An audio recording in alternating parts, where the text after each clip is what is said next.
ছোট দোকানে fuel dispenser থেকে জ্বালানি দেয়া হচ্ছে যানবাহনে, ফিলিং স্টেশনের মতো বিক্রি করা হচ্ছে পেট্রোল ও অকটেন। পাবনার চাটমোহর, ফরিদপুর ও ঈশ্বরদী উপজেলায় অন্তত 5টি স্থানে এভাবে বিক্রি করা হচ্ছে যানবাহনের জ্বালানি। এসব প্রতিষ্ঠানের নেই কোনো ডিলারশিপ কিংবা সংশ্লিষ্ট কর্তৃপক্ষের অনুমোদন।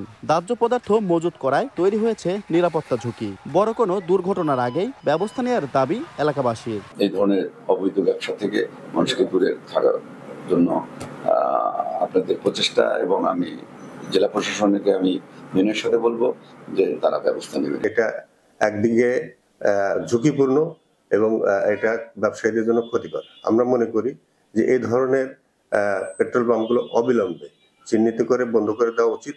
এ নিয়ে ক্যামেরার সামনে কথা বলতে নারাজ এসব প্রতিষ্ঠানের মালিক পক্ষ। তবে কর্মচারীরা জানান, নিয়মিত চলছে জ্বালানি বিক্রি। গাড়ি এসে তেল দিয়ে যায়, ভিতরে তেল দিয়ে যায়, আমরা তারা বিক্রি করি। নগদের কাছে সব গ্রাহকই প্রিয়, তাই তো সারা দেশে ক্যাশ আউট চার্জ সবচেয়ে কম। প্রতিষ্ঠানগুলোতে নিরাপত্তা ঝুঁকি রয়েছে বলে জানায় ফায়ার সার্ভিস। ব্যবস্থা নেওয়ার আশ্বাস জেলা প্রশাসনের। এই প্রতিষ্ঠানগুলি ফায়ার সেফটি প্ল্যান প্রয়োজন, সেগুলো বাস্তবায়ন করতে হবে। ঝুঁকিপূর্ণ হলে প্রশাসনিক ব্যবস্থা নেওয়া উচিত। সরেজমিনে আমরা তদন্ত করি, এটি যদি অবৈধ এ ধরনের কোনো তথ্য পাওয়া যায় আমরা তার বিরুদ্ধে আইনানুগ ব্যবস্থা নিই। প্রতিটি দোকানে দৈনিক গড়ে 200 লিটার জ্বালানি তেল বিক্রি করা হয়।